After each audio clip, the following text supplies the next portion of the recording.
Hi everyone, I'm Sigrid Inderberg, the International Artistic Director of the Norwegian Cultural Center.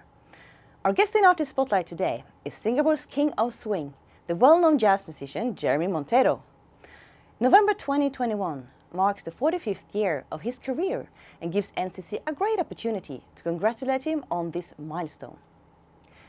From receiving the Cultural Medallion, the pinnacle award in the arts in Singapore in 2002, to founding the Composers and Authors Society in Singapore Limited, an organization responsible for the protection of music copyright in Singapore.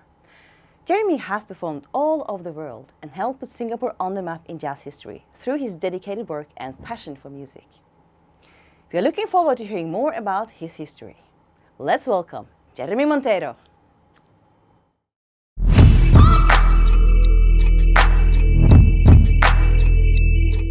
Hi, I'm Jeremy Monteiro. I'm a jazz pianist, composer, and educator. Hi Jeremy. Hi, Sigrid. It's an honor to have you with us in our Artist Spotlight. Oh, it's my pleasure. Thank you so much for having me. Can you first tell us about how your interest in jazz started? And did you have like an icon when you were little? Well, I actually started learning classical piano as a young man, as a young boy at the age of 6. But my father was an amateur, semi-professional jazz guitarist. And as a result, I developed an interest for jazz very, very young. I continued my classical piano lessons all the way to I was 16 years old, 1976. But in 1974, at the age of 14, I started to learn jazz on my own.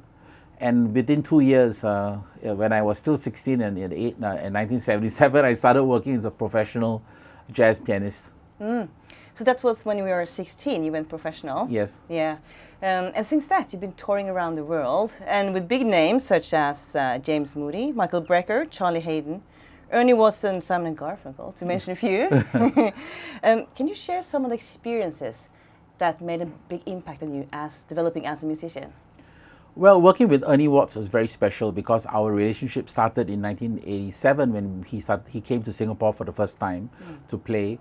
And since then, I've done, more than 100 shows, both little club shows and big concerts with Ernie, and also had the pleasure of doing two things I never imagined I would get a chance to do. One is to be a co-composer with him on some of the songs on his albums, besides being on my albums, other songs on my albums. But I also produced one record of Ernie Watts in the early 90s, but it's called Stand Up. It's out of print now. The company went out of business, but it was such an honor to produce a record for a Grammy award-winning artist such as Ernie Watts. And the rest of the artists were wonderful to work with. I learned so much from James Moody, who's one of the pillars of bebop jazz, right? As definitely one of the main lieutenants of Dizzy Gillespie. So it was really great to work with him and become very close friends of him to a point where he's passed away now, but his wife still considers me part of the Moody family, which is wonderful. Oh, that is wonderful. Yeah. So you mentioned a couple of those records. So in total, you have released 45 records. That's impressive. Yes, and actually as of last month, it's 46. Oh, wow. Congrats. And thank you. And so this year, for the first time, earlier this year, my Live at No Black Tie album went to the top 50 of the jazz charts in America. And actually, this new record just entered the top 50 as well at number 45. So it's the first time that I ever got into the charts and 2 albums in 1 year. So I'm very, very excited. Wow, it's a good year for you. Yes, good year. Do you have any of the other albums that holds like a special place in your heart? Well, I like my album Always in Love because I recorded it with the great bass player Charlie Haydn, Ernie Watts, and the drummer that used to play with Herbie Hancock by the name of Al Foster. So that was very, very special for me. And we toured as well, ASEAN, when they came over in 1990 to do the album. So that's very special. I guess my second record, I'm not very proud of my first record, and it's out of print. I don't think I'll ever release it again because I'm so embarrassed by some of my playing back then. But my second record did quite well. So it's with my fusion group called Jeremzy. And that one was wonderful because I recorded not only with my members of Jeremzy, but I went to the US and recorded with the famous percussionist Paulinho da Costa, who used to play with Sergio Mendes and Brazil 66. And he's on the record as well. And I went to New York and recorded one of the great, in fact, one of the pioneer jazz flute players in the world, Herbie Mann, is also on the album. So I guess those 2 records have a special place in my heart. Thank you. So I believe you're also passionate about cultural diplomacy. Yeah. And touring around the world, you have established many international relations yourself. How do you think musicians and the exchange of music is contributing to handling global challenges? Well, I think, music is just a wonderful way of bringing people together. And particularly jazz, because a lot of it is instrumental, although of course there's a lot of great vocal jazz. And so because it's instrumental, it cuts across language barriers for the most part. So I think that jazz is just a wonderful cultural diplomacy tool. Queen Victoria famously said when she was alive, be careful of artists, musicians and performers, for they are dangerous people because they mix with people of all levels of society. And this is the role that governments recognize this. And so they know how important artists are because they can help shape opinion, they can help galvanize a society. After a tragedy or a disaster, very often it's the arts that can bring people together and act as a balm to soothe people. So I think the arts is highly important, and I'm just happy. I don't do it in any kind of formal, scripted way, nor with any kind of agenda. My Christmas concert that I've done 14 times is coming up on the 18th of December. And basically, I have a mission statement for my Christmas concert. I want to see the audience members leave the hall with a smile on their faces and a glow in their hearts. And that's really what artists need to do. We need to not only just make them feel good, but sometimes make them feel emotions that they refuse to feel on their own, and also to probe them, and also to create intellectual discourse and find their positions in opinions. Although I try my best not to be too opinionated, because thankfully jazz is not an art form that people use to be subversive, right? As sometimes theatre can be a little subversive. Yeah. And it's not that it's bad, but I think that I'm in an art form that actually promotes peace and promotes collaboration, promotes resilience and happiness. Do you think we can do more of cultural diplomacy, and how could we expand it? Well, certainly I was very, very honored many years ago when one of the Norwegian ambassadors that was in Singapore, Janne Julsrud, invited me, and the Ministry of Foreign Affairs in Norway invited me to visit the Norwegian jazz scene. And it was wonderful. They put me up at a hotel in the mountains near Kongsberg, and I got a chance to meet many Norwegian musicians, and I think collaboration is a very, very important thing. I think the Europeans have a very collaborative spirit because, like for me, I invite friends from France or from anywhere else to perform here in Singapore, and the next thing you know, they're asking me to go and perform there, and they understand that we need to create this two-way highway and not just have tokenism of wanting to come and perform in Asia, but not really thinking about having you come to perform in Europe. But Europeans are very good at understanding this two-way highway of collaboration. So you're saying you played at the, I reckon it's Kongsberg Jazz Festival? Yes. Yeah. I didn't play, I went as a guest, Oh, you were a but I guest. ended up jamming jam sessions, so many, great. and I performed in a jam session setting with a few bands in Kongsberg. Oh, yeah. What do you think about the Norwegian jazz? I think it's amazing because, for one thing, Norway produces this CD almost every year of all styles of jazz, from Dixieland or early jazz, New Orleans style jazz, to bebop and swing, and also avant-garde jazz. And I think that the level and the depth and breadth of playing of jazz in Norway is very astonishing, and I love the scene.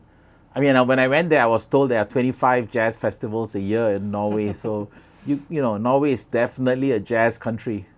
Yeah, that's true. Yeah. So the jazz community in Singapore has gone through a major change since the 60s, 70s, and you have been a driving force behind this, and also establishing the Jazz Association. Yes. Could you tell us more about the idea behind the Jazz Association? Well, the Jazz Association was founded for a few ambitions when we first started. Our first ambition was to try to raise the level of excellence in jazz and to grow the audience. Second is to work very strongly in youth development, and with that we have got two main initiatives. One is a scholarship program, so we have a combination of about 9 people who have already graduated or are still in school, both here in Singapore and overseas, in America for either their bachelor's or master's degree. And the other part of our youth development program is to do a mentorship festival where we bring jazz legends in to rehearse for a week with the young musicians, throw them in the deep end and perform with their heroes on stage, an opportunity that I think has not existed before in Singapore. The other thing that we do is work in inclusivity, where we work with children with autism or also with Down syndrome and so on and so forth, and have an opportunity to collaborate with them. There's one program that I really love that is spearheaded by my associate music director, Wei Xiang Tan. And what he does is that he writes original compositions as a backdrop to new poems that are written by these children with disabilities. And some of them even have things like selected mutism, but the moment the music starts, they're there to recite their poem. And when I saw that for the first time, tears just came down from my eyes, you know. And so that's one thing we do. We have the cultural diplomacy, so the orchestras, we have two orchestras, a main orchestra, Jazzo, and a youth orchestra that plays at a very high level called Jazz Yo. And we have actually gone to play the main orchestra, and a few youth orchestra members have gone to play at the Shanghai Jazz Festival, the EFG London Jazz Festival, even in America, the Jazz Education Network, and other festivals around the world. But of course, since COVID started, we haven't been traveling. So that's that. And then finally, we created a new compassionate pillar to our work, which is to help we created a jazz, which our acronym is JASS, a jazz crisis fund to help jazz musicians who are in financial distress with short-term financial assistance. And we've actually given this grant to almost 20 people since we started, and we try to help in a small way. We are not a big organization, we are a young charity, but we have been helping in a small way to alleviate the suffering of financial distress experienced by jazz musicians in Singapore. So that's primarily what we've been doing. We've been lucky, we've just got our IPC extended, which means we can offer the tax deductions to donors, and we have just been made a major arts company in Singapore in September. Well done. Thank you. This is fantastic work, and this great work of yours is being noticed. The 9th of August this year, you were awarded with the Singapore National Day Honours Award, the Public Service Medal, in recognition of your long dedication to the arts and the community in Singapore. Yeah. What does this mean to you? Well, I was very gratified to receive and honoured to receive this because actually I'm very noisy. I always boast about my music work, but I never talk about my public service. I always do it very quietly. And I was very touched that the establishment and the government has noticed that I do this work. I only knew about it. Unlike other awards, people nominate you and all that. You don't know that you're receiving this particular award until just a few days before. So I was very, very gratified. And just last week, I went to the investiture ceremony and received the medal from the President of Singapore. Yeah. Well earned. Yeah, thank you very much. So even in these difficult times, you put up concerts and had experimented with online and hybrid formats. What do you think it takes to succeed in this new reality? Well, we are still learning, and the landscape and the climate is changing constantly. A few musicians are friends of mine, and we have to remain quite resilient and inventive to try and get through this difficult time. There are some really difficult moments, like for example, live streaming. No one likes to play for live streaming. So even jazz at Lincoln Center or the Berlin Philharmonic gets very, very poor sales for live streaming, paid live streaming. People either want to have it free or go in person. They don't mind paying to be there in person.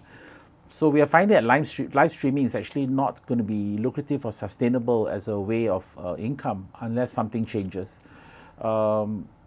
I guess recorded music is still very much, people are still interested to listen to music, although nowadays with Spotify and all the streaming services, the amount that you receive is only a fraction of the old days when people bought CDs or cassettes. So that's another issue we have. And before COVID, even though you earn a pittance from streaming, the compact was interesting because the other half of it will be that you get to suddenly become heard in 100 countries, not just like for me, before Spotify, I was only known or listened to in 10 or 12 countries, but my latest report from Spotify shows that I'm listened to in 100 countries, which means that pre-COVID, we used to be able to get gigs around the world, but now no chance for that. So no money from from performances, and no money from streaming or your record, and no money from performances. So this make it very difficult. So honestly, I mean, I'm not a very religious person, but I think that I only get by because of the grace of God, because it's such a difficult life to lead, actually. Yeah, true. Yeah. Thank you for sharing, and we'll have come to the end of the interview. I have one more question. Sure.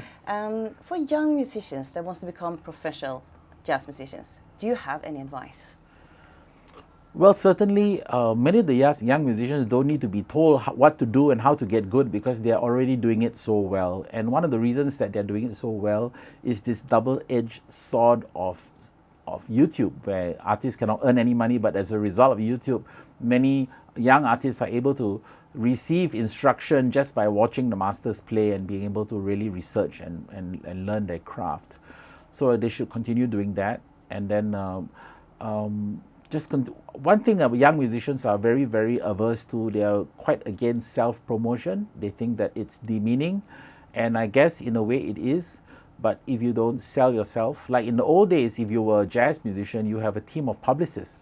I have a team of publicists, but not everyone can afford to have a team of publicists, and so they should not be shy to use social media to get on, tell people what they're doing, talk about things other than their gigs, because very often they just post, I have a gig tomorrow, and then people will never see it. But if you're talking and maybe you post a nice interesting jazz video, or you tell a joke, or you share some funny thing that happened to you, what happens is that you suddenly have these people who are your audience, who your friends, who are interested in you and your life, and then when you post the gig, they will go because they've seen the post. So that's all. The only thing I can encourage young musicians to do is to accept self-promotion as a very integral part. It is as important as the amount of time they spend learning to play their instrument. Yeah, thanks for sharing that advice. Thank you. Before we end, would you like to share a little tune with us, maybe, on the piano? Sure, why not? Yeah?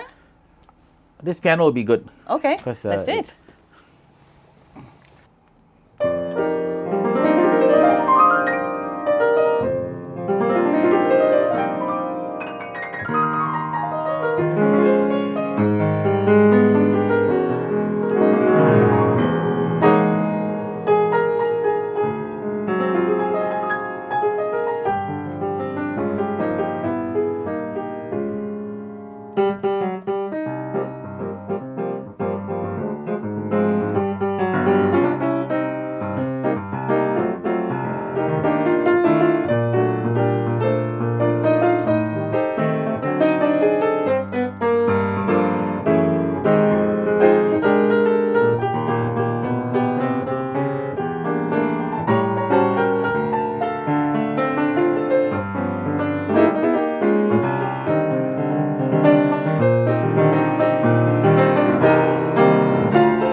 Thank you all for watching our Artist Spotlight episode with Jeremy Monteiro.